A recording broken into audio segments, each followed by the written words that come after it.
Bom, senhores, eu volto a repetir, boa noite a todos, obrigado pela presença. Uma plateia como a vossa sempre estimula muito e bastante a gente a tentar fazer alguma coisa por todos, não é isso? O motivo desta nossa palestra é tentar esclarecer os senhores e mostrar um caminho que neste país existe uma previdência sustentável, certo? Então eu vou contar uma ligeira historinha, como surgiu essa proposta da gente formatar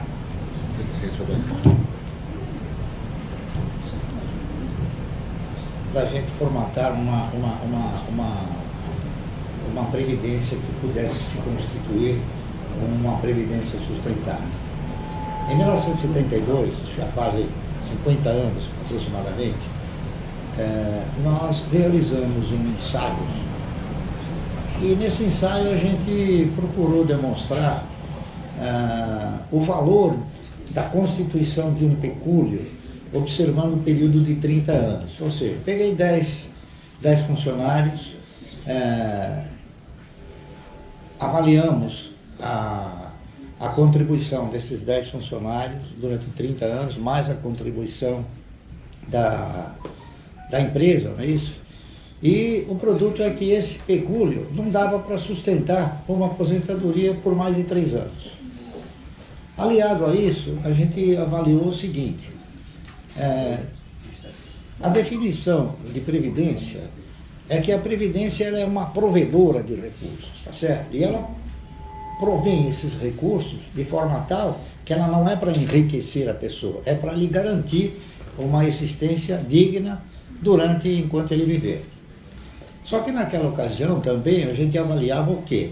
A gente avaliava que o cidadão que se aposenta como um cidadão comum de uma empresa particular, ele passava a ser considerado um aposentado diante de um processo previdenciário.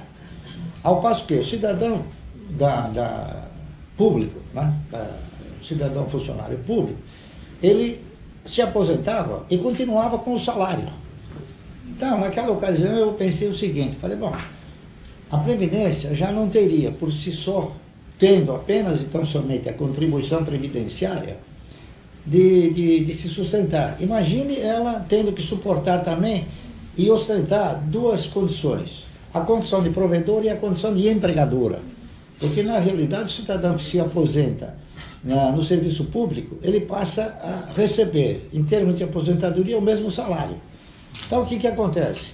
No lugar dele vai entrar uma outra pessoa que também vai ganhar o salário. Então aquele serviço vai custar o quê? Para a sociedade vai custar 2 vezes.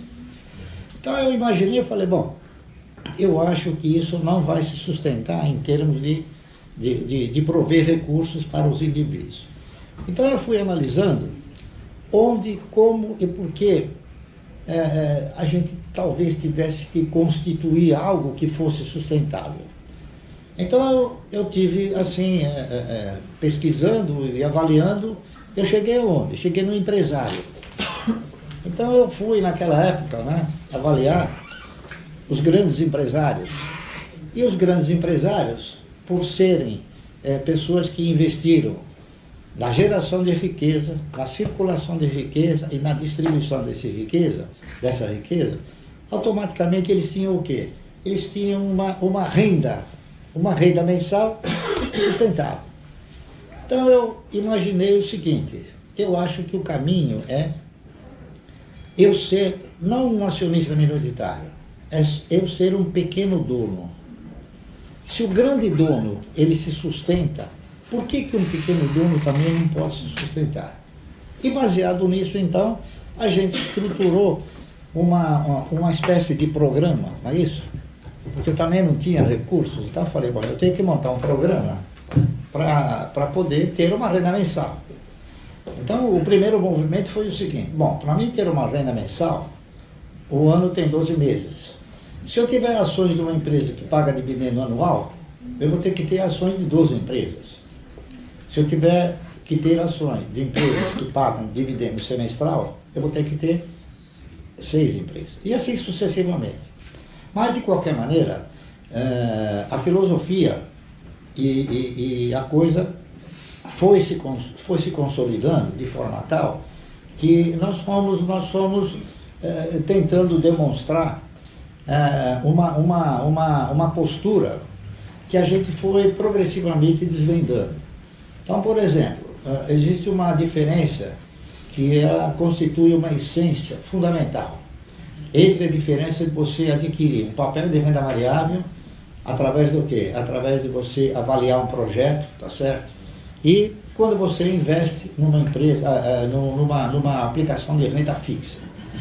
Então, o cidadão que investe numa renda fixa ou aplica numa renda fixa, ele é remunerado em função do quê?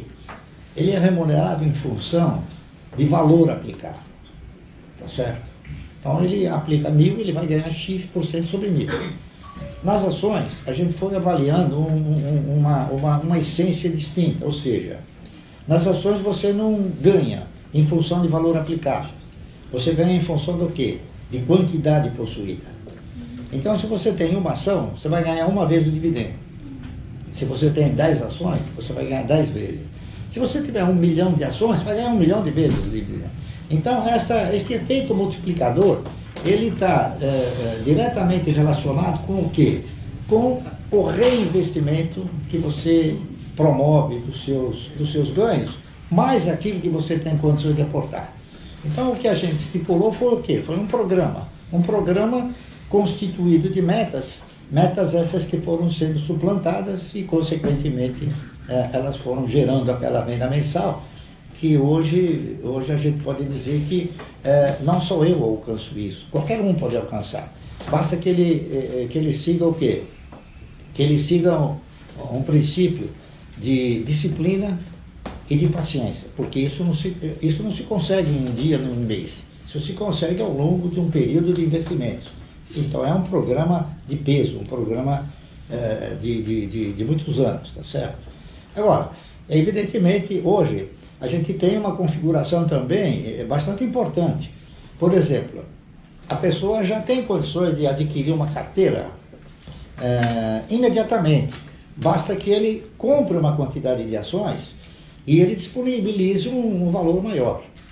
Como a maioria não tem isso, então ele vai o quê? Ele vai observar um programa, vai observar um time para poder constituir essa carteira de renda mensal. Carteira de previdência, o mercado acabou apelidando, porque na verdade o foco foi sempre constituir uma carteira para que pudéssemos ter uma renda mensal. Então eu tenho dito o seguinte, quando você formata, quando você consegue edificar uma carteira de renda mensal, isso daí não deve ser encarado como uma aplicação que vai originar a venda desse papel. Que ele tem que ter o quê? Ele tem que ter uma consistência. E previdência a gente sempre olha ao longo de 30 anos, certo? Então quando a gente desenvolve e busca essa carteira de previdência, a gente tem que ter os papéis que constituem essa carteira de forma tal que elas produzam sempre a tua renda mensal.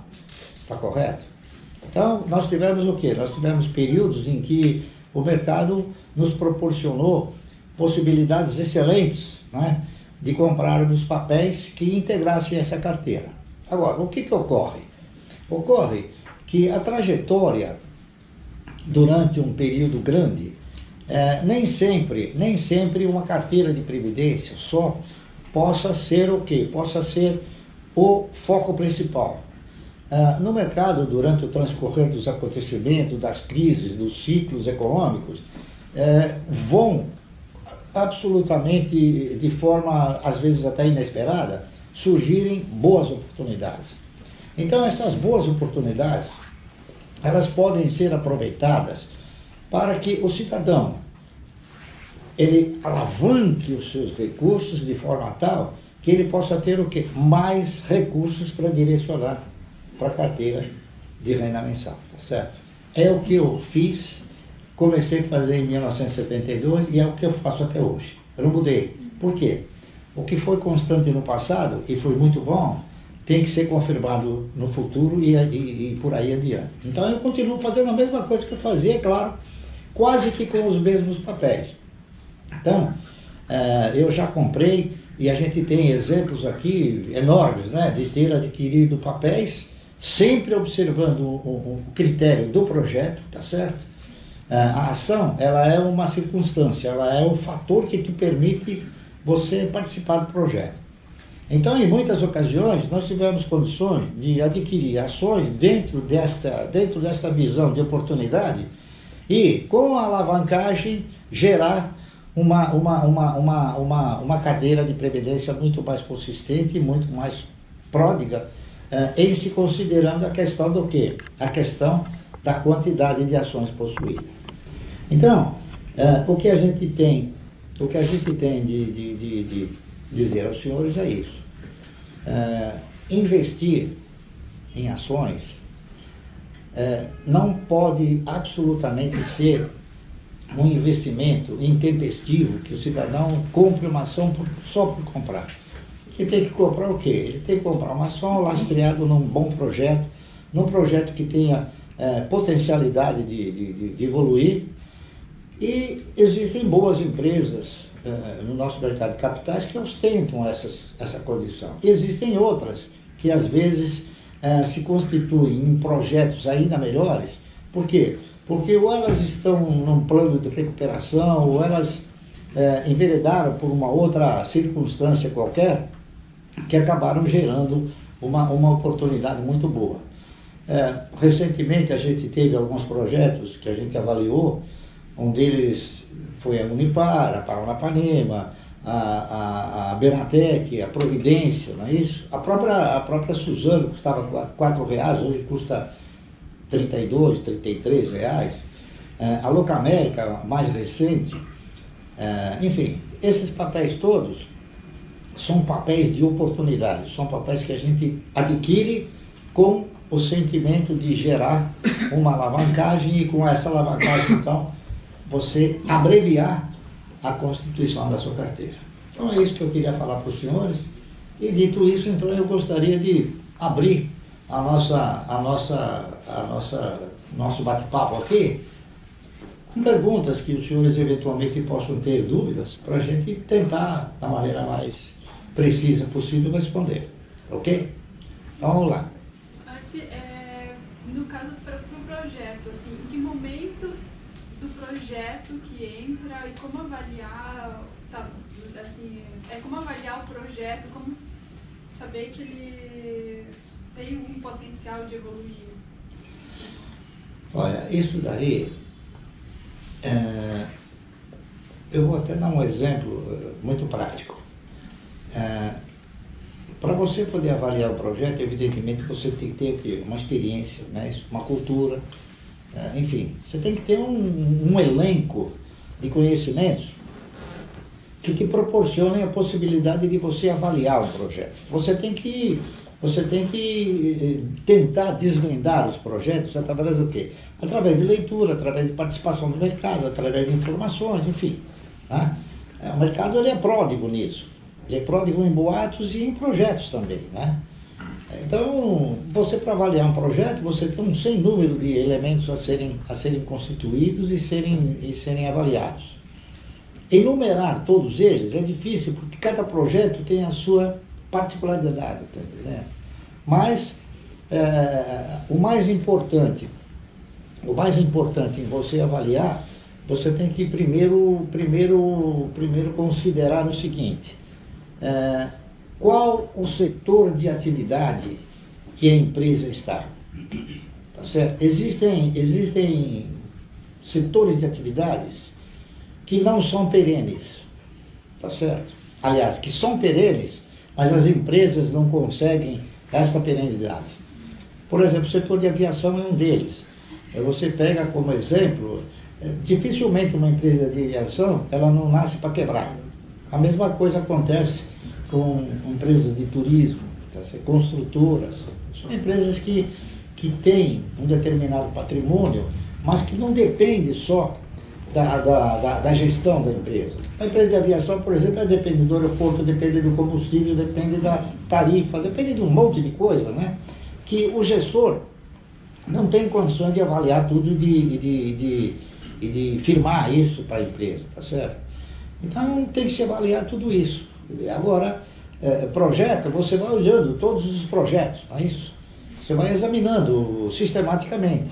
Então existem, por exemplo, alguns que a gente considera ser um projeto, que são empresas que tiveram uma progressão de cotação. Eu dou um exemplo da Transmissora Paulista de Energia Elétrica, não é? Ela, mais ou menos uma questão de uns 5, 6 anos passados, ela custava R$16. Então, como é uma empresa que paga bons dividendos e está num setor de atividade muito bom, um setor de transmissão, que é um dos segmentos que compõem o setor de energia elétrica, que é geração, transmissão e distribuição, ela teve uma progressão no mercado em função do quê? Em função de resultados, em função de crescimento de linhas, tá certo? Ela foi tendo resultados e ela chegou aonde?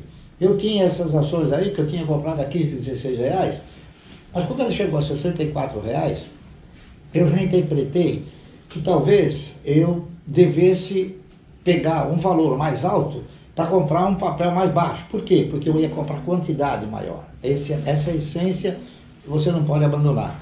Você tem que perseguir. Então, o que ocorreu? Ela prosseguiu e agora, recentemente, mais precisamente este ano, ela processou um desdobramento. Então, o que aconteceu? Quem tinha uma ação ganhou 3 de presentes. Então, ela estava R$78, R$78 dividido por 4, ela reajustou. Ela não caiu de preço, ela reajustou. Porque as pessoas, às vezes, interpretam que o papel custava 78, está 19, então ela caiu. Não foi, ela reajustou. E hoje ela está 24, R$25.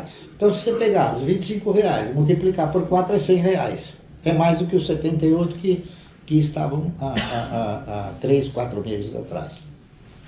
Então, essa é uma outra trajetória que se detecta no mercado, né? Se avalia e se a gente programa, né? Para ver até onde ela possa novamente voltar por os R$80, que existe essa possibilidade. Então, avaliar um projeto é sempre correr atrás dos projetos. Essa é a verdade. Mais alguma pergunta? Deu para responder? Obrigada. Vamos lá. Eu gostaria de saber qual que é a sua opinião sobre o contrato da BB Seguridade com o Banco do Brasil, sendo que é um contrato de 20 anos. Se isso não pode ser alguma fraqueza, algum problema que pode vir a ocorrer em 2034 com a empresa. A gente tem o exemplo da Múltiplos, Smile, que fechou capital, porque ela dependia do contrato com a TAM.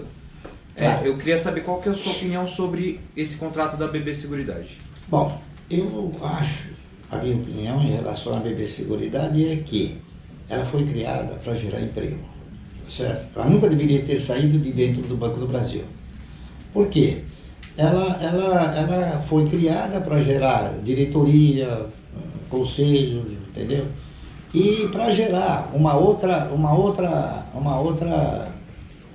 quantidade de ações que pudessem ser, vamos supor, avaliadas e melhoradas fora do banco. Mas eu acho que um dia talvez ela volte para o banco. Essa é a minha opinião. Ela volta a ser o quê? Porque ela foi separada do banco, não é isso? Então é um ativo que ela não tem. Ela usa o ativo do banco. Ela só foi separada para quê? Para beneficiar estruturas. Provavelmente, talvez a Previ tenha sido muito bem beneficiada com isso, é isso. E é uma empresa que, você veja, é uma empresa que tem um valor patrimonial pequeno, distribui praticamente quase tudo o que ela tem de resultado. Por quê? Porque ela está distribuindo esses resultados para a própria estrutura de onde ela pertenceu. O mesmo pode acontecer em dimensões distintas com a UIS, a antiga Par Seguro, entendeu? Essa, por exemplo, é a minha opinião, certo? Mas o senhor não acredita que pode vir a diminuir a receita da BB Seguridade caso o Banco do Brasil não queira continuar o contrato para vender os seguros? Não, o que pode acontecer, acabou o contrato, o banco pega e incorpora de novo. Tá certo? Agora, na razão direta que os juros diminuem, ela também tem a sua receita comprometida. Tá certo? Muito bem. Mais alguma? Vamos lá. Tive curiosidade, e também talvez para os mais jovens aqui, uma pergunta que eu queria fazer para o senhor e não tive oportunidade. Como o senhor se posicionou em 1991, o confisco do dinheiro e no mercado financeiro? Como que, se a gente passasse por essa situação... Uma pergunta excelente. Você sabe por quê? Porque o brasileiro, ele teme garantia e segurança, não é isso? Em 1991, eu não tinha recursos aplicados na renda fixa, só na renda variável. Então, o chamado e decantado plano Collor, o que ele fez? Ele encilhou, ele encurralou todos os valores que estavam no conta corrente. Certo? Então, ele encurralou ações, encurralou poupança, ORT, tudo que estava no conta corrente ele encurralou, menos as ações. Então, as ações que elas ostentam essa condição de um risco eminente, os únicos que não perderam foram os que tinham ações. Por quê? Porque ações não faz parte do conta corrente, ele é um título, certo? Então, foi uma pergunta ótima para esclarecer que ações, elas garantem o futuro. O mercado reagiu, o mercado reagiu assim forte, o mercado teve uma reação forte. Caiu muito. O mercado ele passou a não ter liquidez. Por quê? Porque na sexta-feira, você, quando vendia um título, você ia receber em cruzados, certo? Só que na segunda-feira você já não tinha os cruzados, você não tinha mais os cruzados, você tinha o cruzeiro, e o cruzeiro não servia para... Então, se você tivesse as ações, como eu as possuía, na sexta-feira, se eu vendesse, eu teria que receber em cruzados. Só que na segunda já não tinha mais cruzado, era cruzeiro. Mas como eu não vendi, para mim vender na segunda eu já recebi em cruzeiro. Então, quer dizer que quem teve ações não foi prejudicado. E ficou caracterizado que as ações elas têm uma segurança bastante grande. Por quê? Porque elas não representam um conta corrente onde o governo pode lançar a mão, de alguma forma, um empréstimo compulsório ou alguma coisa, como lançou nesse encilhamento, nesse encurralamento. E elas demoraram para voltar? Elas tiveram um percurso um tanto quanto mais lento, mas elas voltaram progressivamente. Por quê? Porque a partir de segunda-feira, elas já pagavam dividendo em cruzeiros, já não pagavam mais em cruzados também, entendeu? Recebia pela moeda nova. Você já recebia pela moeda nova, tá certo? Vamos lá. Deu para esclarecer para todos? Deu, né? Vamos lá. Mas, agora, quando você começou o projeto da GF, eu acredito que muita gente chamou de louco, né? Então, agora que a gente está seguindo os passos do AGF através do trilho, né, agora quem está sendo chamado de louco é a gente. Possivelmente, né? Então, assim, o que eu queria saber durante esse processo, que se não me falha a memória, o senhor já falou que em 8 anos conseguiu independência financeira, 10, não sei. 10 anos. Em 10 anos, então, você tem altos e baixos, que é um projeto muito longo, né? Qual foi o pior momento que você falou assim, nossa, eu perdi minha fé no negócio, minha fraqueza, qual que eu estou realmente em dúvida do que eu escrevi, né? E qual foi o momento que você foi a grande virada? Você falou, não, agora eu vou com tudo, é isso mesmo, eu vou conseguir atingir o projeto que eu escrevi inicialmente. Eu nunca perdi a fé no projeto. Eu perdi em algumas ocasiões, mas eu perdi uma batalha, mas não uma guerra. Então, quando eu estruturei o projeto, eu tinha certeza absoluta de que ele seria um projeto viável, consistente, que ia me render frutos capazes, né, de me assegurar uma renda mensal boa. Eu já tive perdas, certo? Mas eu nunca perdi aquilo que eu coloquei. Eu perdi o que eu ganhei, parte daquilo que eu ganhei. Por exemplo, eu perdi toda a minha posição de ações de um banco que se chamava Banco do Progresso. O apelido dele era Banco da Bandeira, porque na bandeira está escrito Ordem e Progresso, né? Então, eu perdi todo, eu tinha 10% do banco, mas era um banquinho assim, pequenininho. Então, 1 milhão de ações era 10% do banco, tá entendendo? E que eu comprei com o quê? Eu comprei com o produto de dividendos. Então, na verdade houve perda, né? Eu perdi no Banco Nacional, né? Eu perdi no Banco Econômico, e o Banco Econômico, eu consegui constituir uma carteira do Banco Econômico, utilizando, não descobrir a América, está entendendo? Simplesmente lendo uma ata. O Banco Econômico, ele chamou uma subscrição, eu não me lembro se era 1,20, 1,30, tá certo? O papel custava 70 centavos. Eu falei, pô, como é que o camarada achou uma subscrição a 1,20, 1,30 e o papel está 70 centavos? Ninguém vai fazer. Né? Eu imaginei. Mas depois, é muito importante você não ler o título, você ler o texto. Aí eu li a ata e num período em que houve um período inflacionário forte, aquela subscrição era para ser paga em 10 vezes sem juros e sem correção. Falei, bom, eu acho que isso aqui o cidadão preparou para ele comprar, né? Então, até que foi interessante ele manter o papel baixo para ninguém fazer a subscrição. Então eu peguei e falei, eu vou fazer essa subscrição porque, pô, eu pagar em 10 vezes, não é isso? Então eu cheguei no departamento de ações, que era aqui na Rua João Brícola, onde hoje é a Bolsa. Cheguei para o cidadão, falei, olha, eu queria fazer uma subscrição de ações. Ele falou, você está brincando? Você quer fazer? Eu falei, quero fazer. Mas o senhor tem certeza do que o senhor está falando? O papel 1,30, 1,20, se me falha a memória, 70 centavos. Eu falei, mas eu quero fazer. Dá para fazer? Ele falou, dá. Quanto o senhor quer? Eu falei, eu quero 5 milhões de ações. Pode levar. Era barato, porque eu não estava comprando 5 milhões de ações à vista. Eu estava comprando 5 milhões de ações para pagar em 10 meses, né? Então, eu fiz uma leitura, produzi uma leitura naquilo lá, que alguma coisa estava lá que não estava conseguindo desvendar. Mas depois eu acabei consolidando. Por quê? Claro que essa subscrição foi preparada para os controladores, não teve dúvida nenhuma, certo? Por quê? 3 meses ou 2 meses depois, o Banco Econômico pagou um dividendo de 30 ou 40 centavos, então já pagou 4 ou 5 parcelas. Aí depois de mais 6 meses ele pagou um dividendo de mais 70 ou 80 centavos, pagou a subscrição. Então, quer dizer, eu comprei 5 milhões de ações pagas pelo próprio banco. Certo? Então, o que eu perdi? Não perdi nada. Certo? Por quê? Porque muitas vezes eu recebi dividendo do banco e aportei em outros lugares. Então é projeto também, tá certo? Tudo isso é projeto. Então, o importante é você desvendar onde está esse projeto através do quê? Através de pesquisa, de leitura, de informação, tá certo? Deu para... E qual foi a virada que você falou, realmente está dando certo? Não, mas nunca houve assim uma virada, tá entendendo? De falar, não, hoje isso aqui foi a virada.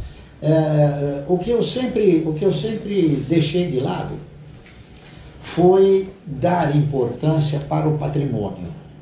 Então, diríamos o seguinte, eu comprei uma ação uma vez, até eu estava contando aí para o pessoal, uma vez eu entrei num leilão para comprar umas ações da Camargo Correia, isso já faz 30 anos, não é isso? E foi um leilão e eu paguei 1,01 nas ações, né? Até houve uma contestação, enfim. Eu não me lembro quanto tempo depois eu vendi essas ações a 10 mil reais cada uma. Então, mas não foi a grande virada, porque foi uma quantidade pequena de ações, entende? Então, a gente teve, mesmo porque não tinha condições de comprar um monte de ações naquele preço, não é isso? Então, alguém um dia chegou para mim e falou, Barsi, porque houve uma pressão sobre mim para mim abrir o negócio, né? Para mim deixar de ter comprado essas ações. Então o diretor da corretora chegou e falou, Barsi, por que você comprou essas ações da Camargo Correia? A Camargo Correia depende do governo. Eu falei, bom, essa é a sua opinião. A minha opinião é que o governo depende dela. E realmente, para fazer a ponte Rio-Niterói, só foi a Camargo Correia que conseguiu fazer, não é isso? E outros projetos mais. Então, aconteceram perdas, mas foram perdas sustentáveis também. Foram perdas que Agora, eu poderia dizer aos senhores o seguinte: um dos papéis que gerou uma alavancagem boa na minha carteira foi a Unipar. É isso.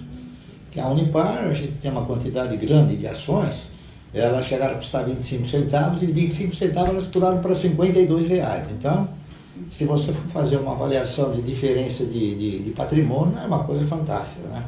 Mas isso não me abalou, nem fez com que eu fosse sair correndo e comprar 10 Mercedes, entende? Deixa lá, porque o que vale é o dividendo, tá certo? Então, o que te sustenta não é o patrimônio, é o dividendo, tá certo? É o que você recebe. Deu? Vamos lá. Basta, um dos assuntos mais comentados recentemente é a possível taxação dos dividendos. E a gente já comentou bastante no AGF que no momento zero não muda nada, porque ele tende a ser, em substituição, uma redução das alíquotas do imposto de renda. Eventualmente o JCP vai embora. Agora, considerando que nessa estratégia vencedora, um dos vetores são os dividendos, se a gente for olhar para 15 anos mais à frente, a gente vê que, por exemplo, nos Estados Unidos, traçando um paralelo, grandes empresas como Berkshire, por exemplo, em vez de eles distribuírem os dividendos, eles valoriza. compram. Não, ele valoriza. Você não acha que, olhando daqui a 15 anos, é possível se fazer uma certa adaptação nessa estratégia? Ou você acha que isso... Pode até ser que sim, mas eu diria a você o seguinte: nós temos empresas do mercado que transferem o resultado do acionista para o mercado. A Suzano é uma delas, tá entendendo? A Suzano, muito embora ela esteja na mesma setor de atividade da Klabin, eles têm estratégias e posturas distintas. A Klabin, até eu vou fazer uma recomendação aos senhores, o seguinte: existe um livro que eu tenho recomendado para todos. É um livro que se chama A Saga da Família Klabin-Laffer. Fantástico esse livro. Talvez o maior motivador desse livro está na última página, né? Que é um organograma da família, que lá consta acho que 400 ou 500 pessoas que vivem do dividendo. Então o que acontece? A Klabin é uma empresa que contempla o acionista grande e contempla o pequeno também. Naquele primeiro projeto que eu tive a sensação de começar, tá certo? Então é uma filosofia que não tinha razões para não ter êxito. Agora, com relação à tributação, nós já tivemos o dividendo tributado. O dividendo já foi tributado aqui em uma ocasião, isso me falha a memória, em 83 ou 85 ele deixou de ser tributado. Por quê? Porque provavelmente nos Estados Unidos e nos demais países não existe uma lei que proíbe a bitributação. Aqui nós temos uma lei que proíbe a bitributação. E tributar o dividendo é tributar duas vezes. Então, eu acredito que tributar o dividendo é uma perspectiva, ainda não é uma realidade, tá certo?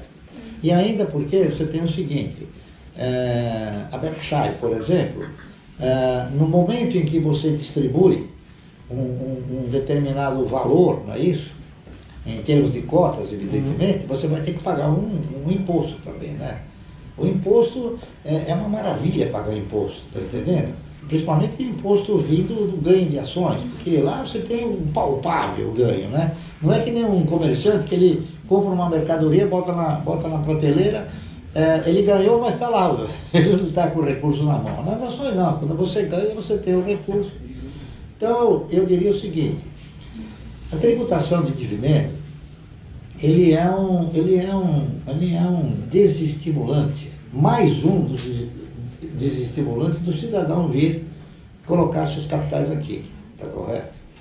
Aqui, além de ele ter uma estrutura trabalhista extremamente penosa para quem quer montar uma empresa, se ele não puder direcionar seus dividendos para fora, ele vai olhar a coisa com mais cautela, tá certo? Então eu tenho a impressão que as autoridades vão ter que pesar na balança esse fato que eu estou relatando, certo?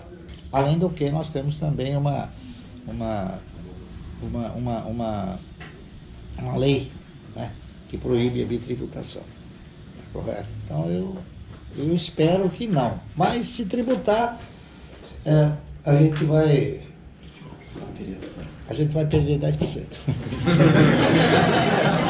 É que eu acho que deve ser 10%, não deve ser mais. Tá? Deu pra... Vamos lá. Opa, um minutinho só, por favor. O que o senhor pensa sobre o setor de resseguros? É promissor? É um projeto? É um projeto que tem a sua consistência, não é isso? Tem a sua consistência, mas, por exemplo, uma empresa do setor de resseguros custa muito caro e o yield dela é um yield muito baixo, né? Então você tem outras oportunidades de mercado, muito embora o setor de atividade seja bom, né? É que como você tem uma empresa só, você não tem condições de optar, você não tem condições de... Entendeu? Mas o segmento é bom, não há dúvida nenhuma. Tá certo? Vamos lá. Tudo bem? Tudo bem. Tudo bem, Juanito? Tudo bem, Márcio. Tudo bem. Márcio, minha pergunta é a seguinte. Eu não vou chegar lá e fazer uma poupança 30, 40 anos, correto? Pensando nos papéis que se estão usando, Taesa, Itaúsa, Klabin. Há 10 anos atrás, a Oi era uma excelente pagadora de dividendos.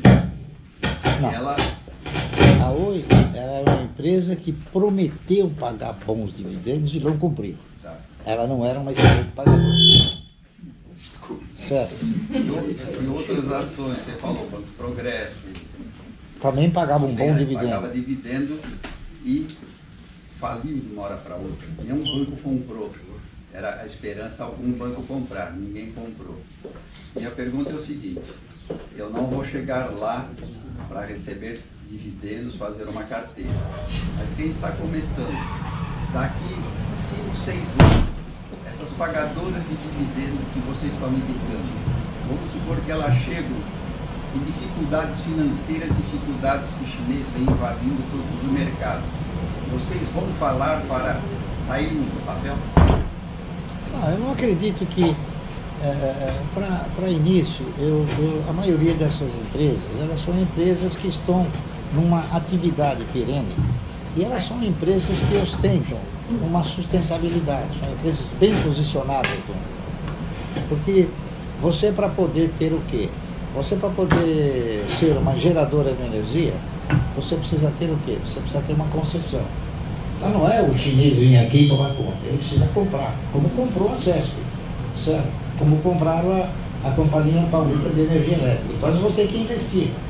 Para investir, eles não vão jogar o dinheiro fora, eles estão investindo, certo? Então a sensação que eu tenho é que se eles estão investindo, é porque eles vislumbram que aqui existe potencial para desenvolver esses recursos. Então eu vejo assim, até com bastante positivismo, né? Porque o cidadão que vem de fora, ele quer utilizar os nossos recursos naturais e a produção das empresas para gerar recursos e mandar recursos para sua matriz. Tá correto? Ele não vem aqui para jogar dinheiro fora, ele vem para tentar um ganho, é isso. Pelo menos eu interpreto dessa maneira. Então essas empresas que você citou, que são empresas boas pagadoras de dividendos, e estão no setor de atividade muito bom, eu não acredito que elas tenham assim uma vida útil pequena. Eu acho que elas vão ter vida útil muito grande. E isso então não impagaria um projeto a médio e longo prazo. Tá correto? Vamos lá. Quem mais? Vamos lá. Um minutinho só. Você falou de duas empresas aí, você falou que você acredita na Paranapanema e na Locamérica, né? Eu queria saber de você, o que você viu na Paranapanema e também na Locamérica, uma vez que agora a Toyota entrou no mesmo ramo. Como você está enxergando isso aí? Quando eu vi, a Toyota não tinha se manifestado. Agora ela se manifestou, então você tem que encarar de uma forma diferente. Está correto? A questão da Locamérica, eu acabei comprando, não por uma questão de acidente, não, por uma questão de colaborar com um amigo, tá certo? Tem um amigo que ele adquiriu as ações da Locamérica porque ele tinha um arrazoado de fundamentos capazes de lastrear a tese de que a Locamérica seria potencialmente uma empresa com uma expectativa fantástica de crescimento. Eu não tinha essa visão. Mas mesmo assim, baseado na informação dele, eu acabei comprando uma posição de ações da Locamérica. E mal eu acabei de comprar essas ações, o presidente veio conversar comigo, o Luiz Fernando Porto. Então ele queria saber, né, que eu comprei as ações, ele sabe que a gente opera no mercado, enfim. E ele veio e me mostrou um arrazoado de fundamentos que foram progressivamente me convencendo de que ele estava com razão. Ele tinha diversas plataformas que ele não pretendia desenvolver o rent-a-car, quer dizer, a alocação individual. O negócio dele era alugar frotas, certo? E tinha também informações, estatísticas que me convenceram de que realmente o cidadão brasileiro, sempre atrasado nas decisões importantes, que o cidadão brasileiro ele ia começar a raciocinar de uma forma mais lógica, fundamentado no quê? Fundamentado que comprar um carro não era tão bom negócio como você alugar um carro sempre que você necessitasse. Você ia ter muito menos despesa, muito menos custo. Eu acabei me convencendo, mas eu ainda disse para ele, eu falei, olha, Fernando, é o seguinte, mas acontece que você pode ter um potencial bom, mas você não está no meu DNA. Porque você paga dividendo uma vez por ano, e uma vez por ano é um dividendo que você não tem assim a possibilidade de aproveitar momentos e oportunidades de mercado, porque você fica muito tempo sem receber o dinheiro. O intervalo é muito longo. Ele falou, não, mas eu vou fazer o seguinte, a partir de agora, nós vamos começar a pagar dividendo trimestral. Eu falei, bom, então você entrou no meu DNA. Então, a partir daí, eu comecei a comprar ações da Locamérica. Então, a Locamérica, eu fui o quê? Eu fui instruído de que o potencial dela, com todas as estatísticas que a gente chegou a avaliar, e os conceitos que norteavam aqueles fundamentos, que eles eram válidos. E realmente eles foram se concretizando. Naquela ocasião, a Locamérica tinha mais ou menos uns 10, 12 mil carros. É isso? Aí, progressivamente, ele foi comprando outras locadoras menores, né? Até que ela se uniu com a Unidas. E aí o papel foi a R$52. E aí eu vendi, porque ela não faz parte da minha carteira de previdência. Ela foi o quê? Ela foi o papel que eu utilizei para alavancar e botar mais dinheiro na carteira de previdência. Tá entendendo? Então é isso aí. Então a Locamérica é isso. Qual outra que você falou? Paranapanema. A Paranapanema já tem um outro discurso, tá certo? Já foi um projeto avaliado, né? A Paranapanema é exemplo de outras empresas, que mesmo não sendo uma empresa estatal, ela tinha o quê? Ela possuía o sentimento estatal sobre ela. Por quê? Porque os controladores eram os fundos de pensão mais a Caixa Econômica, certo? Então ela foi, como outras empresas, ela foi canibalizada. Acontece que nós avaliamos o quê? Nós avaliamos o setor de atividade, a potencialidade que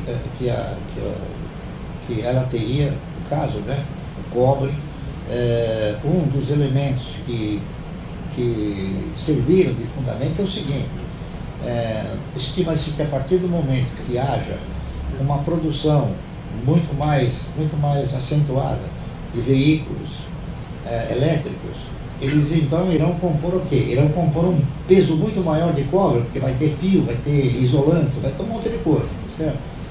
Então, a gente avaliou o projeto, por quê? Porque a Paranapanema possuía bons gestores, possuía ótimos funcionários, que percebia-se que eles queriam brigar pela empresa, bons supervisores e um bom produto. Tá entendendo? O que ela não possuía é o quê? Ela não possuía caixa e não possuía crédito. Aí ela conseguiu o quê? Ela conseguiu, através desse projeto, conseguiu uma parceria com alguém que pudesse lhe proporcionar o pó de cobre.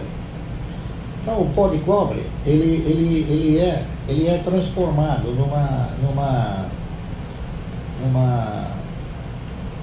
numa pasta incandescente, pasta essa que se transforma num cátodo, que é uma peça de cobre, não é isso? Que depois ela é ou trefilada ou perfilada. Então o melhor que aconteceu com a Paranapanema, no meu modo de enfocar, é que ela, o melhor que aconteceu com ela foi aquilo que não estava no projeto, que foi ela passar a ser considerada como uma empresa da iniciativa privada, livrando-se da orientação estatal. Hoje ela é uma empresa da iniciativa privada. Então isso muda diametralmente a configuração que a gente tem sobre ela, tá certo? Inclusive a expectativa. Você acha que a Vale ainda... Uma vez você comentou que talvez a Vale pudesse ter interesse nela. A Vale já teve interesse nela. A Vale já tentou comprar uma vez a 6,50. Mas o pessoal, Previ, Petros, não quiseram vender, porque interpretavam que na ocasião ela valia muito mais, entendeu? Mas é uma questão da oportunidade, né? Esses fundos perderam uma grande oportunidade de vender. Certo? Agora, eu não digo que sim e também não posso dizer que não. Quem sabe, provavelmente, talvez a Vale possa comprar a Paranapanema, né, para o futuro. Não é isso? Se ela já teve interesse em 2010, provavelmente em 2020 ela possa ter novamente o interesse. Isso eu não saberia te falar, que aí já vai para o terreno da adivinhar. Então, eu ainda não consegui chegar lá. Eu espero chegar, né? Mas não cheguei ainda. E é isso aí. Vamos lá. Quem mais? Vamos pela ordem. Ele lá atrás, você. Boa noite, tudo bem? Boa noite. No início ali da palestra, o senhor falou sobre a questão que no mercado às vezes aparecem oportunidades que te permitem alavancar o número de ações. Eu acredito que está falando de papéis aí que estão subvalorizados, vamos dizer assim. Nessa Subvalorizados ou então com bons projetos pela frente. Bons projetos. Aí, nessa questão, o senhor falou principalmente alavancar o número de ações em bons projetos. Não, eu disse que você tem que adquirir uma quantidade de ações de boas empresas, de empresas que paguem dividendos. Essas empresas sobre as quais você vai produzir uma alavancagem não significa dizer que elas fazem parte ou façam parte da sua carteira de previdência. A Locamérica, por exemplo, eu não pretendia fazer com que ela, mesmo porque também eu não ia adivinhar que de repente a Toyota vai criar mais uma empresa de locação. Quem sabe talvez a Volkswagen também o faça, a Renault também o faça, a General Motors também o faça, aí a Locamérica vai sofrer, acredito eu. É isso que essa é a minha pergunta, que o senhor olha esses projetos, você é sempre pensando uma política robusta de dividendos futura ou ainda hoje em dia talvez pensando em valorizações que possam surgir? Não, a valorização, eu já disse para você, é uma trajetória paralela. A valorização, ela é uma questão de oportunidade, ao passo que a carteira de previdência, ela é uma constante, tá certo? As pessoas interpretam uma coisa interessante. Elas acham que mesmo sendo um papel já fidelizado, conforme eu costumo caracterizar um papel de cativeiro. O papel de cativeiro é o seguinte, é aquele que você compra, guarda e não vende, tá certo? Ele tá cativo na sua... Então, elas se ostentam posições distintas do mercado. Se eu pegar, por exemplo, vou dar mais uma vez o exemplo da Klabin, ela é um universo de regularidade. Ao passo que outros papéis, que nem eu acabei de falar, você, a América estava R$ 2,80 quando eu comprei, eu vendia R$ 52. A Unipar estava 25 centavos, foi a 50 e poucos reais. A Suzano, ela foi um bom negócio a comprar a R$ 4 quando ela abortou um dos seus projetos e chamou uma subscrição, ela chegou a bater R$ 55. É isso. E ela tem ainda um potencial extraordinário. Porque agora que ela incorporou as ações da Fibria, as ações da Fibra custavam R$70. Então eu acredito que talvez, né, eu não sou futurólogo, mas eu acredito que talvez elas possam voltar para esse preço. É isso? Porque ela tem potencial para isso. Entendeu? Isso não significa dizer que eu estou dando uma dica que vai subir. Não, ela tem potencial. Tá certo? Eu vou acabar quebrando, sabe? Vou botar mais para trás aqui. Então é isso aí que eu falei para você. Depende de como você faz um enfoque. A ação que você tem como carteira previdenciária, normalmente e sistematicamente elas são ações que não se movimentam muito, que não oscilam muito. Elas oscilam, mas não tanto quanto as demais que têm assim, um caráter especulativo muito mais intenso. Tá ok? Quem mais levantou o prato? Vamos lá. Fala aí. Boa noite. Boa noite. Eu vou falar duas coisas. Primeiro, agradecer ao trio pelo curso. Foi divisor assim, de algo, pelo menos para mim, nessa trajetória de investidor. Mas a minha pergunta é mais em relação a setores perenes diante dos ciclos de mercado. A gente sabe que a gente tem momentos de crise e momentos de investimento. Isso é normal da economia. Como que a gente se posiciona enquanto um investidor novo? Tem aquele capital que a gente vai deixar para a oportunidade, né? Mas ao mesmo tempo tem aquele projeto de comprar com uma certa regularidade as suas ações. Como é que funciona com todos esses sinais do mercado externo? A gente aumenta esse capital de oportunidade ou a gente continua, independentemente do que está sendo falado no mercado, que não, vai vir uma crise, vai vir uma crise? Bom, eu acho que tudo vai de você formatar a trajetória que você quer perseguir no mercado. Certo? Não são todos, pelo menos eu diria até a minoria é que tenta, ou pelo menos tentava, formatar uma carteira de renda mensal ou de previdência. A maioria interpretava que a posição do mercado era comprar na baixa e vender na alta. Certo? Então, o que acontece na maioria das vezes? O cidadão ele fica esperando cair tanto que ele acaba não comprando na baixa. E ele espera subir tanto que ele acaba também não vendendo na alta. Ainda hoje eu estava conversando com um amigo aí de que você precisa vender enquanto tem a liquidez, né, enquanto você tem o resultado. Entendeu? Às vezes você querer vender num bico, num suposto bico, você acaba perdendo a oportunidade. Eu acho que vai de você desenvolver o foco que você quer aplicar no mercado, o que você quer desenvolver no mercado. Para isso, é muito importante que você procure o profissional correto, tá certo? É claro, é natural que as pessoas que se atrevem ou se projetam investir no segmento de ações, que eles não têm uma capacidade, uma erudição tal de já ir desvendando oportunidades, não é isso? É claro que ele tem que se aproximar de um profissional que tenha essa cultura, que tenha um enriquecimento desses fundamentos. Então você tem que eleger o que você quer fazer. Então, dependendo daquilo que você queira fazer, você vai ter que procurar um profissional. Se você quiser especular, você vai ter que procurar um cidadão que tenha essa generosidade sobre o mercado. Se você quiser investir, você vai ter que procurar um outro profissional. Agora, eu diria o seguinte, lamentavelmente, o brasileiro, ele foi, de alguma maneira, seduzido, induzido e conduzido a praticar agiotagem, tá certo? No Brasil, nós tivemos um período muito longo, não é isso? Onde você era sistematicamente convocado a aplicar a poupança. Então, tinha um cidadão bem afeiçoado, cabelinho branco, né, atrás de uma mesa, que falava, vem para a poupança. Então, ele tentou convencer muita gente a ir para a poupança. Por quê? Porque nós tivemos períodos infelizes onde a inflação foi muito alta. E o cidadão acabou se acostumando, que talvez aquilo fosse perdurar para sempre. É correto?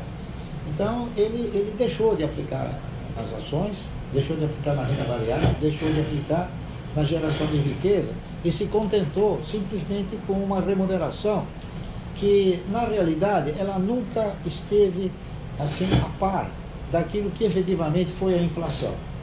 Nós sempre fomos assim, contemplados com remunerações sempre abaixo da inflação. Isso acontece até hoje, na minha opinião, tá certo? Eu duvido que algum dos senhores aqui tenham, na sua trajetória, a expectativa de uma inflação de 3, 4%. Eu acho que 3, 4% é só o presidente da República, porque ele não gasta nada. Então a inflação dele é 3, 4%. Mas a nossa não é 3, 4%.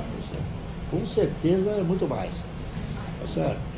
Então você tem que eleger aquilo que você vai para o mercado. Tá correto? Vamos lá. Opa, vou acabar de distribuir isso. Sou aluno do AGF também. Pois não. Aproveito para agradecer pela oportunidade que o senhor está compartilhando o conhecimento com a gente, o pessoal dos leitores também do curso, agradecer eles. Eu queria saber do senhor como o senhor enxerga atualmente o cenário da B3.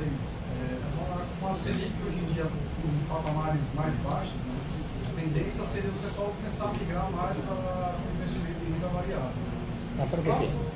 Você quis dizer a B3 em que sentido? Mercado ou a Bolsa? A B3 é a Bolsa, são ações da Bolsa. Isso, a Bolsa.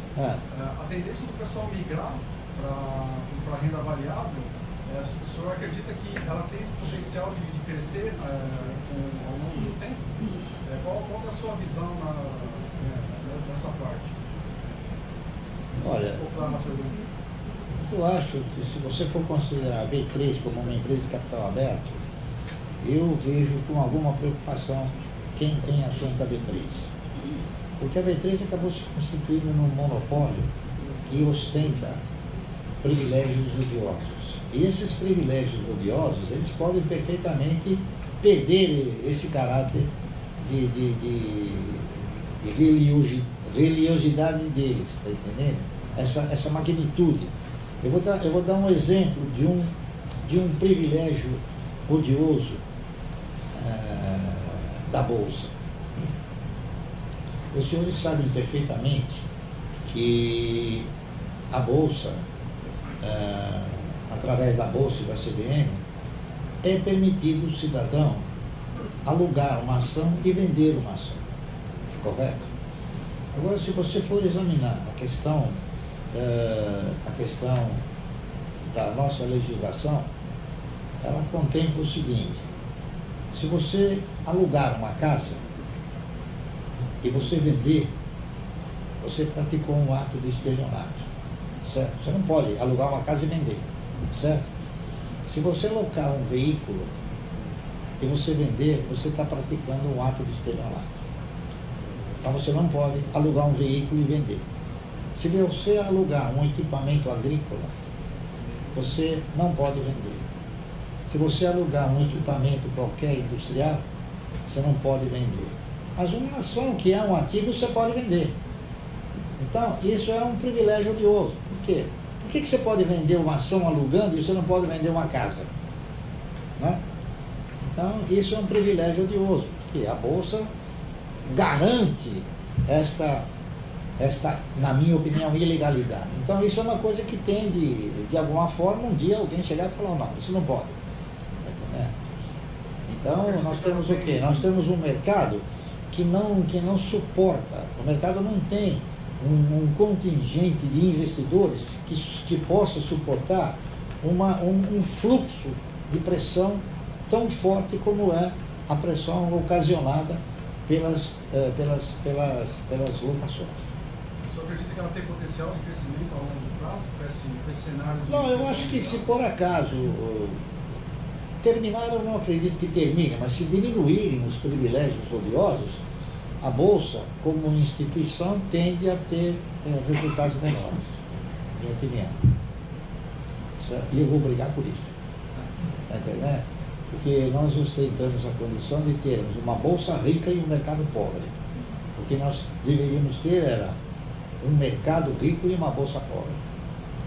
Ok? Vamos lá. Márcio, na sua opinião, a Klabin seria um dos melhores projetos hoje da Bolsa? É um ótimo projeto. É um ótimo projeto, porque é um projeto praticamente consolidado. eu vejo dos analistas um negócio interessante, uma coisa que talvez eles não consigam capturar. O DNA da Klabin é endividamento. Entendeu? Esse é o DNA da Klabin. E eu vejo os analistas falando, não, é uma empresa muito endividada. Mas o DNA dela é esse, porque ela se endivida, não porque ela pegue recursos, é porque ela compra equipamento que são fornecidos mediante dólar, não é isso? Em dólar. Então ela se endivida para pegar o quê? Ativos que já estão ou já irão produzir receitas fantásticas, não é isso? Como ela sempre produziu. Agora, esse livro que eu falei para você, você está lendo? Espetacular. É muito bom. Então, na minha opinião, o ponto mais nevrálgico do livro é a última página. Que lá você vai ver aquilo que estimulou eu começar a fazer um programa. Não, na última página é onde tem o organograma da família Klabin. Então eu pensei e penso, bom, se eles, que são grandes, recebem o dividendo, por que um pequeno não recebe? E eu recebo junto com ele. E eu não sou tão grande como eles, é isso? Essa que é a verdade. E a família sempre foi sustentada pela empresa, né? Desde Sim. o Maurício Klabin lá. Né? Sempre. Então vai continuar isso. O DNA da Klabin, o primeiro DNA é endividamento, o segundo é prover a família de recursos. É isso? Então, a Klabin é mais ou menos um INSS da família. Oi, deixa eu só perguntar outra coisa para o senhor. Como? Só emendando sobre a Klabin, se tem uma possibilidade do senhor vender um pouquinho da sua posição para o preço cair para a gente comprar. Não. Você não precisa, eu não preciso vender. Basta que você atente para a civilinidade dos acontecimentos de Klabin, que ela cai por si só. Tá entendendo? Por si só ela cai. O mercado ele não tem essa visão de especulativa. Tá entendendo? Então não há uma perspectiva de oscilações assim muito vigorosas. Existem oscilações, claro, mas não tão vigorosas como tem na Vale do Rio Doce, como tem no Banco do Brasil. Outro dia estava R$55, hoje está R$45, então R$10 de diferença. Né? Em 1 milhão de ações, R$10 são 10 milhões de reais. Né? É uma diferença palpável, tá certo? Porque uma carteira previdenciária é até bom que não vale tanto assim. Você, numa carteira de previdência, você tem que sempre torcer para cair, porque aí você entra naquele fator. Quanto mais barato o preço, mais ações você compra com determinado recurso. Está correto? Vamos lá. Vamos lá, deixa eu falar. Você falou sobre a parte de alavancagem. Nessa parte para você fazer a alavancagem, você tem que ter um certo recurso em caixa, já que você não vai mexer nas ações que você guarda no futuro. Qual que é a proporção ideal de recursos que você tem que ter em ações para alavancagem dentro da sua carteira? Você pode perfeitamente tentar alavancar sem ter caixa. É isso. Você pode fazer um termo. O que você precisa ter o quê? Ações que garantam esse termo. Mas não necessariamente você precisa ter o caixa. Né? Agora, se você tiver o caixa, melhor ainda, porque aí você não paga juros. Apesar de que o juro do termo é insignificante, não é isso? Mas é uma coisa que você precisa ter. Você precisa ter a disponibilidade para aproveitar a oportunidade no instante. Certo? É importante você ter essa disponibilidade. Ou então você se desfazer de papéis que você eventualmente interprete que eles estejam já num preço maturado, né, dentro de uma expectativa de mercado que possa, vamos supor, suponha que você tenha a visão que daqui a um ano vai acontecer um fato qualquer que venha a modificar o preço das ações negativamente. Então, você vai se prevenindo, tá certo? Você vai alicerçando a sua liquidez para esperar um momento melhor, não é isso? Mas isso é sempre futurologia, não é isso? Essa leitura que você faz com base de elementos, de informações, tá? De matérias que você lê, mas nem sempre isso se concretiza, tá certo? Então não é uma loteria. mas precisa ter uma segurança muito forte para você opinar sobre isso. Eu não tenho essa bola de cristal. A minha ainda não comprei. Né? Ok? O que mais aí? Vamos lá. Márcio, boa noite. Boa noite.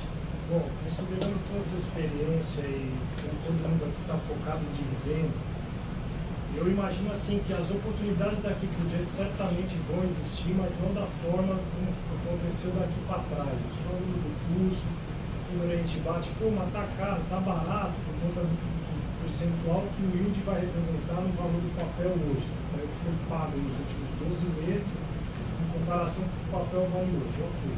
Considerando que o país está numa fase de crescimento, aquela visão otimista, não sabemos se vai ser a médio ou longo prazo, e eu imagino que dificilmente essas empresas venham a retroagir, elas só tendem a crescer, talvez devagar ou mais rápido, mas sempre tendendo a crescer. E considerando que os papéis de carteira previdenciária são mercados perenes, como o senhor mesmo já citou, que a volatilidade é menor, não há tantas oportunidades de queda, né? Constantemente vem numa crescente.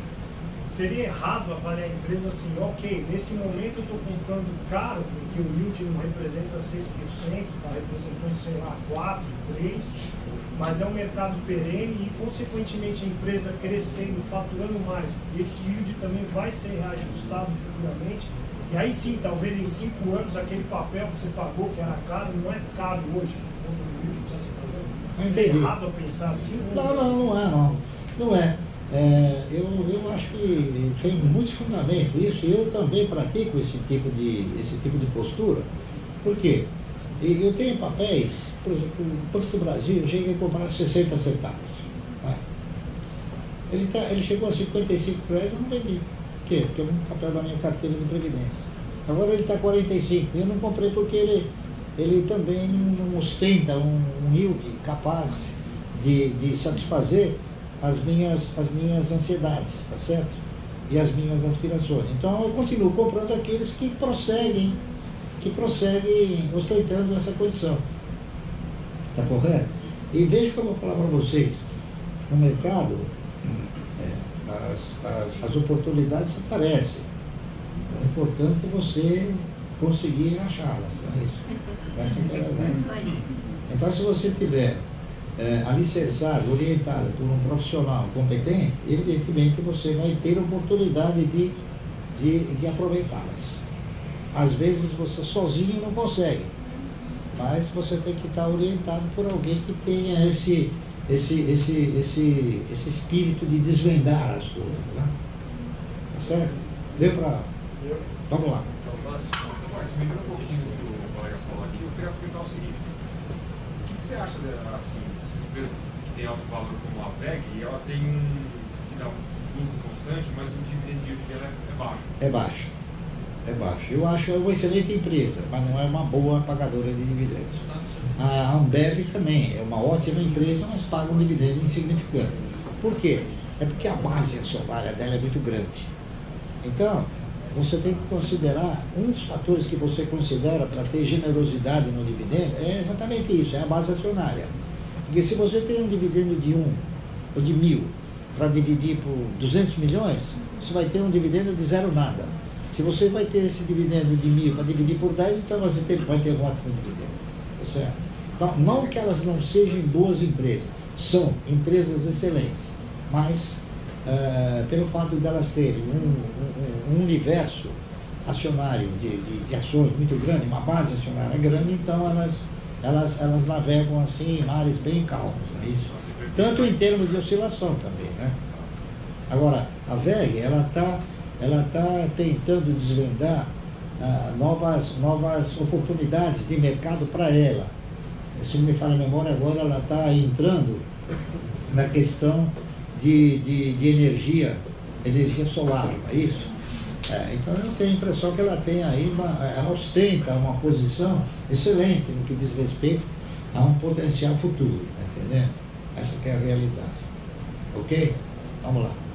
Portanto, a pergunta é importante a necessidade da constância dos aportes, mas isso em contraposição à questão da boca do jacaré, né? Principalmente aí num cenário de alta, qual o prazo razoável assim, que você deve esperar para, assim, quanto tempo a gente está discutindo aqui na fase de formação do patrimônio? Quanto tempo é razoável assim, ficar assim afortanada?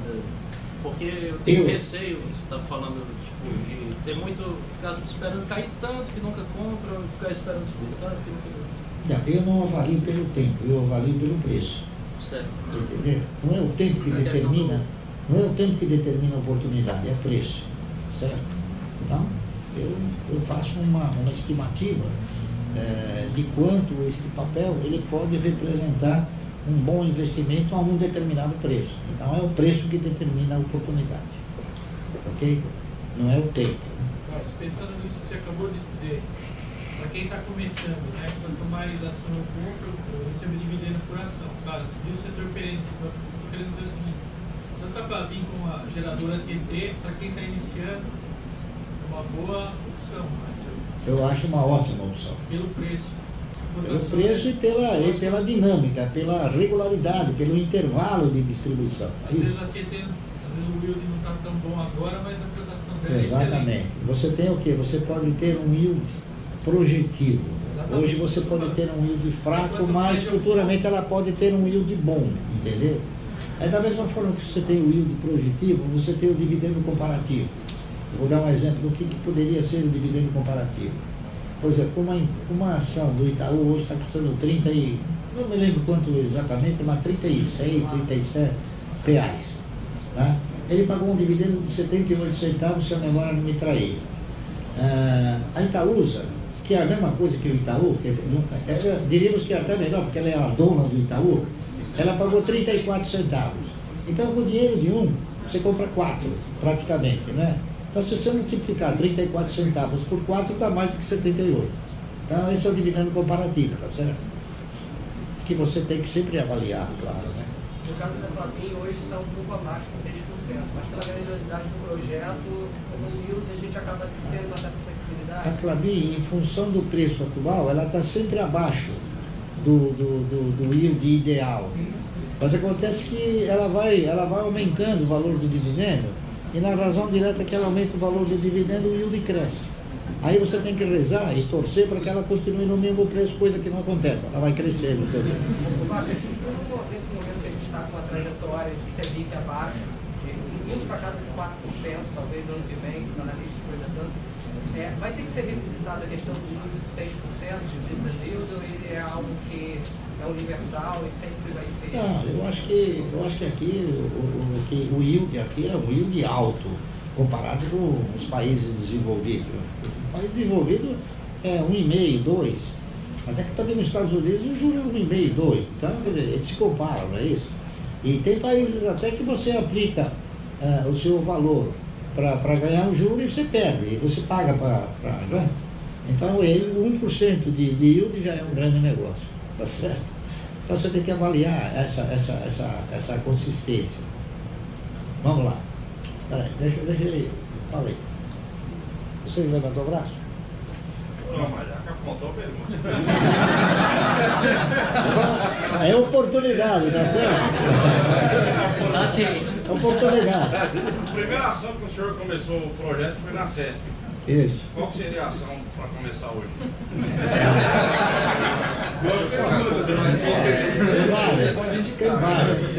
Tem várias. Existem aquelas que ostentam uma condição de valorização e existem outras que pagam um dividendo consistente. Depende do que você queira fazer. Previdenciário. Eu acho que existem várias. Eu acho que a transportadora de energia, a transmissora de energia paulista é uma delas, a geradora Tietê é outra, a própria Klabin é outra. Eu diria até uma que vocês vão se surpreender, mas a Unipar é outra. Vai ser, né? Já comprei as 4. Agora é a porta. Já está na carteira. Muito bem, vamos lá. Eu queria parecer para o senhor, o senhor gosta de bancos, são setores perenes. O que o senhor acha desses bancos digitais? Banco? Inter, digital. Um digital, por exemplo, o Inter. O senhor acha que ele pode vir a ser, além de crescimento, uma boa pagadora de dividendos futuramente? Olha, Por quê? Porque tem grupos investindo muito pesado, SoftBank, etc., de milhões eu não tenho uma vivência sobre isso. Né? O banco digital, ele até que é um movimento novo, está correto? Eu acredito que isso daí vai prevalecer. Tanto é fato que a maioria dos grandes bancos já estão se tornando bancos digitais. Então, o segmento, ele está mostrando que futuramente todos vão ser digitais. Sua grande maioria. Hoje você tem o quê? Tudo que você faz no banco, você virou um funcionário do banco, não é isso? O banco já não tem mais aquela mesma postura de ter um funcionário para te servir. Ele fala, não, você que vai se servir, você vai ser minha funcionária. E você acaba sendo. Você vai no caixa eletrônico, você, pelo celular, você faz centenas de coisas, pega saldo, enfim. Né? Então, na razão direta do futuro, eu acredito que os bancos estão se transformando em bancos digitais. Tá certo? Então, eu acho que, provavelmente, esses bancos novos, para o futuro, eles percam consistência para os bancos já consolidados. Tá certo? É uma forma de avaliar. Como? Então, compromisso. Ó, ele está falando mais uma pergunta, mas quem quiser fazer pergunta pode fazer, tá? Uns 3 ou 4 aí, vamos lá. Vamos lá, pode falar. Boa noite, Márcio. Boa noite. Eu lembro que você se interessa muito pela Tietê. O que você vislumbra em termos futuros da Tietê, assim, que te agrada tanto? Não é que me agrada, é que ela me provém de recursos. A verdade é essa. Então, eu não tenho amores pela Tietê, tá entendendo? Mas eu acho que é um papel que tem um potencial extraordinário, principalmente agora que ela está desenvolvendo uma teoria da geração compartilhada, não é isso? Então, eu acho que tem um potencial extremamente favorável pela frente. Pela geração compartilhada. Uma geração compartilhada, exatamente. Você acha que a Engie está no mesmo esquema? Como? A Engie está no mesmo esquema? Tá. Eu acho que todas vão seguir essa trajetória. Eu acho que, pelo menos, é uma visão de futuro, é isso? Eu acho que ela está. Só que a Engie custa um valor alto. A NBR está com isso. A NBR vai virar... Exatamente. Muito bem, quem mais? Vamos lá. Mas você falou de procurar profissionais para poder auxiliar. Como que eu faço para me tornar um profissional que possa auxiliar as pessoas no futuro a investirem com esse propósito de carteira preferencial? Olha, eu não sei quanto tempo você teria a necessidade de se transformar num profissional lá. Eu levei 50 anos. Entendeu? E eu continuo aprendendo, hein? Veja bem. Tá certo? Então é questão de estudar, questão de se empenhar, questão de ler, questão de... Você, para poder ser um bom profissional, você precisa participar. É muito importante. Qual a expectativa do senhor em relação aos futuros leilões agora do BNDES? Eu acho que vai gerar uma oportunidade boa. Se eles realmente jogarem o papel no mercado, aí vai criar oportunidade. Mas eu não acredito que haja assim uma... Eu acho que uma das razões pela qual a Suzano não tem subido é exatamente porque ela tem essa espada sobre sua cabeça. Entendeu? Então, na realidade, eu já disse aqui e vou repetir, no mercado existe uma máxima que ninguém puxa para comprar, certo? A maioria que puxa para vender. Então, eu tenho sido agora sistematicamente perguntado, mas e a Magazine Luiza? Eu falei, Magazine Luiza, na minha opinião, alguém está puxando para vender. Entendeu? Então, eu não compro porque ela faz parte do rol daquelas empresas que eu acho que eu não compro. Essa aqui é a verdade. Então, é uma coisa que você precisa sempre avaliar. Está correto? Bom, vamos mais uma pergunta. Tá, mais uma. Então, vamos lá. Foi o sorteado. Eu queria saber saber se a Cielo, por exemplo, constituiu parte da carteira de oportunidade ou se ela recentemente chegou a constituir alguma perspectiva para alavancagem de carteira. Ou até, ela até mesmo tem capacidade de... Ela gera muito caixa, né? Mas 80% dela é recebíveis do ativo, então ela, mesmo ela sendo uma carteira de oportunidade, ela tem capacidade de gerar dividendos também, mesmo com a concorrência e a diminuição de margem do setor. Eu queria saber se... Não é que ela tem capacidade, ela gera dividendos, entendeu? A Cielo, ela teve um momento de mercado em que ela começou a perder market share, perder margem, é isso. Então ela estava entre 20 e 22 reais, quando dava um lucro aí de aproximadamente 2 bilhões e 800, 3 bilhões, é isso. O lucro dela começou a ficar mais reduzido. Só que, na minha opinião, a desvalorização do papel, ela foi muito mais intensa do que a perda de resultados. Ela, em 6 meses agora, ela deu quase que 1 bilhão de reais de resultado. Então agora, ela vem assumindo o quê? Ela vem assumindo uma postura de recuperação, tá certo? Por quê? Porque a sensação que se teve é que a pressão exercida sobre ela foi muito mais intensa do que o mercado tivesse capacidade de suportar. Exatamente por causa do quê? Por causa da alocação. Ela chegou a ter 160 milhões de ações locadas. Então, esse volume de ações, ele exerce uma pressão muito forte. Então, ela já teve cotada a 5 e alguma coisa. Agora, ela já pegou uma valorização um pouco melhor. Agora, o que a gente pode dizer em termos de perspectiva é o seguinte: a Cielo tem como principais controladores Banco do Brasil e Bradesco, é isso? Tem uma outra que é do Itaú, tem uma outra que é do Santander e tem uma outra que é do Safra. A sensação que fica é o seguinte, é que todos esses equipamentos de meios de pagamento, a Moderninha e outras mais, entraram no mercado com uma proposta que obrigou todas essas demais empresas a também reduzirem a sua margem.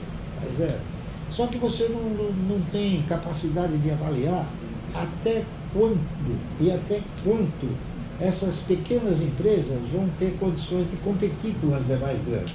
Porque as grandes, elas vão fazer o seguinte, elas pelo fato de elas terem um potencial, tá certo, muito forte de investimento, o que vai acontecer com elas?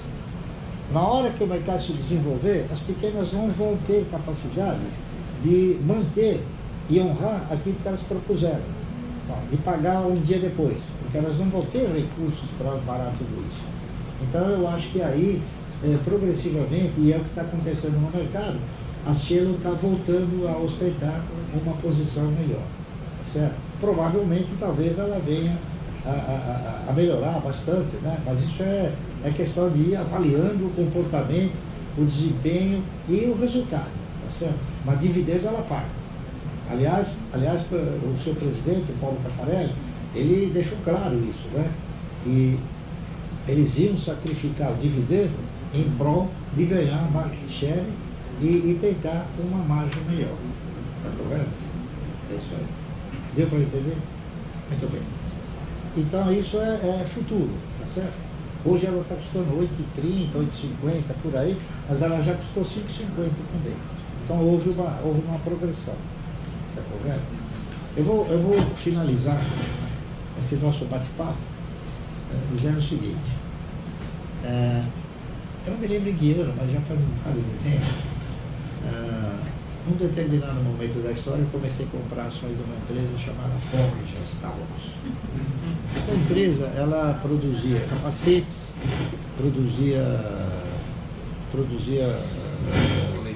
coletes à prova de bala, produzia ferramentas, que era uma concorrente da Tramontina, e produzia alguns outros equipamentos também.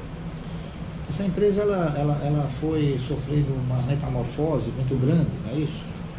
E ao longo do tempo, o seu controlador acabou processando alguns exageros se endividou bastante e a empresa ficou numa situação difícil, certo? Nessa ocasião, que já faz mais ou menos uns 2 anos, a empresa teve o seu controle acionário negociado. Então entrou um novo controlador. Esse novo controlador, ele dizimou quase que todos os penduricalhos que a empresa detinha e passou a desenvolver um projeto único de produção de armas. Então, o funcionário mais importante da Forjas Taurus antiga era um cidadão chamado Armiro. Era um camarada que produzia uma arma, não é isso? E nem sempre aquela arma era produzida com a qualidade e com a técnica desejada. Às vezes ele precisava pegar uma lima, daí põe encaixar, entendeu? Hoje não. Hoje a arma ela é produzida num sistema de linha de montagem que todas as peças são milimetricamente bem ajustadas. Então eu fui visitar o projeto também novo agora, certo? E eu fiquei muito bem impressionado com a potencialidade que a empresa desenvolve. Hoje ela é ainda uma empresa endividada com um projeto de capitalização. E ela custa acho que R$3,40, R$3,40 e pouco, tá? Mas ela já custou R$18 e faz pouco tempo, entendeu? Então, é um projeto. Para daqui a uns 4, 5 anos, é um projeto viável, tá certo? Que eu estou comprando. Não estou dizendo para ninguém comprar. Deixa que eu compro, tá entendendo? Você não acha que esse novo projeto de armas com preço mais acessível aqui no Brasil, ele emplaca? Mas a Taurus não produz para o Brasil.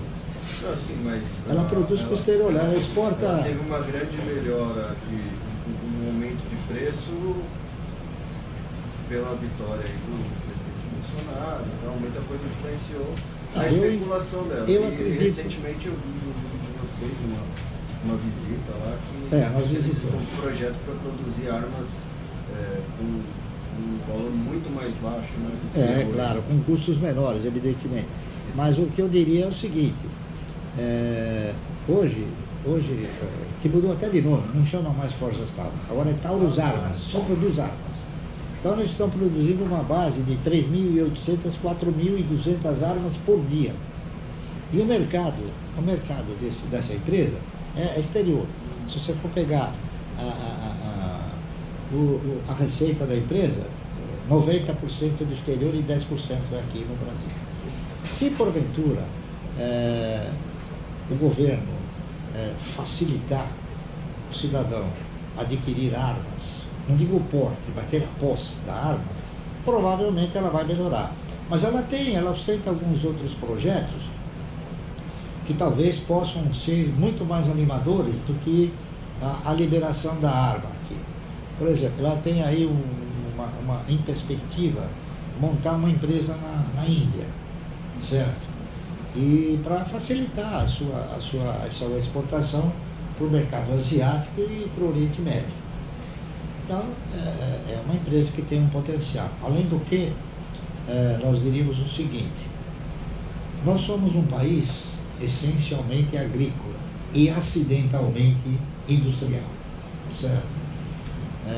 O único produto industrializado que compete no exterior e tem assim, que ostenta uma condição de mercado é a arma, é o único problema. Não tem nenhum outro que se equipare a ela em relação a participar no mercado de uma forma bastante intensa. Ô Barsi, mas esse controlador novo não é bem enrolado na justiça?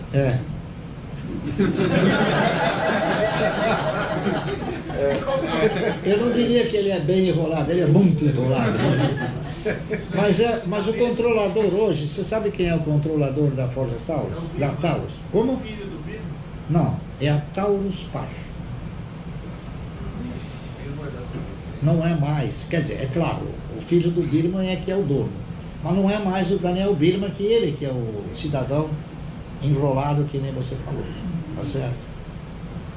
Mas o controlador da Taurus hoje é a Taurus Par, que é uma empresa holding, não é isso? Que é dona dela. Tá certo? Agora, eu não sei se ele vai sair dando tiros por aí, mas é isso aí. Então é uma perspectiva, é um projeto, tá certo? Que eu li, avaliei, fui visitar a empresa, achei que tinha potencial e estou comprando, tá certo? Não sei a que preço, quem sabe talvez eu venha vender, tá certo? Mas um dia eu vou vender porque eu tenho a impressão que ela não vai ser uma boa pagadora de dividendos. Pelo menos essa é a minha expectativa. Ok? Como? É a cotação, o potencial de cotação dela que te interessa. É a valorização, é o potencial de valorização, que é o tal da alavancagem que você possa ter para poder comprar outros papéis. Tá bom?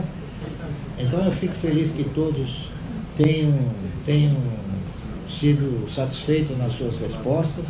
Eu espero tê-los agradado, claro, no sentido técnico, evidente, e no sentido de experiência também, não é isso? Porque 52 anos de mercado não é brincadeira, viu?